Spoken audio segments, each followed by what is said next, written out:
يقاتلون في سبيل الله فيقتلون ويقتلون وعدا عليه حقا في التوراة والإنجيل والقرآن ومن أوفى بعهده من الله فاستبشروا ببيعكم الذي بايعتم به وذلك هو الفوز العظيم.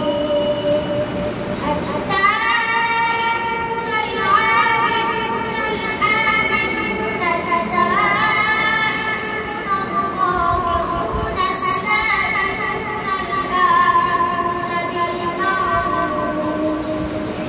الآمرون بالمعروف والناهون عن المنكر والآمرون بحدود الله وبشر المؤمنين. صدق الله.